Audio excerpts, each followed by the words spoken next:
Çox gözəl dini Qurban Bayramı münasibəti ilə ilk öncə icazə versəniz Qurban Bayramının ümumiyyətlə təşəkkür, minnətdarlığımı bildirirəm. Mənim əzizlərim, buyurun, valideynlərimiz Bəli, valideynlərə Nurhan xanım, onu demək istəyirəm ki, ilk öncə valideynlər uşaqlarının problemlərini qəbul etməlidirlər. Çünki çox zaman bəli, valideynlər uşaqlarının problemini qəbul etmək istəmirlər, inkar eləyirlər çox zamanda. Məsələn, hansısa mərkəzlərə getmək istəmirlər ki, ola bilsin bu bizim genetik bir xəstəliyimizdir və yaxud da nə vaxtsa keçəcək və yaxud da ki, bu mənim həyatımın sonudur. Amma keçməyəcək, İlhamə xanım. Keçməyəcək. Yəni, yaxşı olardı ki, mütəxəssisə müraciət eləsinlər və sizin də vurğuladığınız kimi Yusifə xanım burada nümayəndə olaraq, yəni ki, hazırda.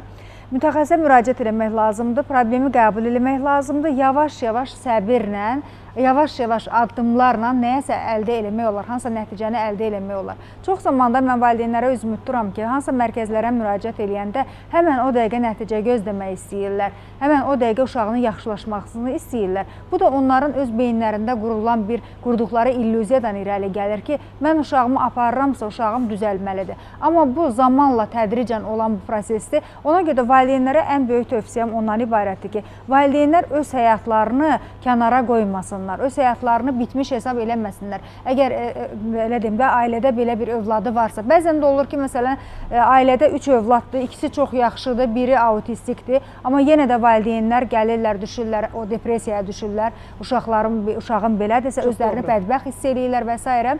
Bu kimi valideynlərə üzümü tuturam ki, ən birincisi biz bu problemi qəbul eləməliyik ki, yəni ki, Allahdan heç nə üzülməz də, belə deyim, hər şeyin bir çıxış yolu var və öz həyatlarını paralel olaraq yaşamaq şərti ilə uşaqlarına da lazım olan o müalicəni, qayğını, diqqəti və sevgini versinlər ki, yəni bunun da bir mükafatı olacaq mütləq, düşünürəm ki,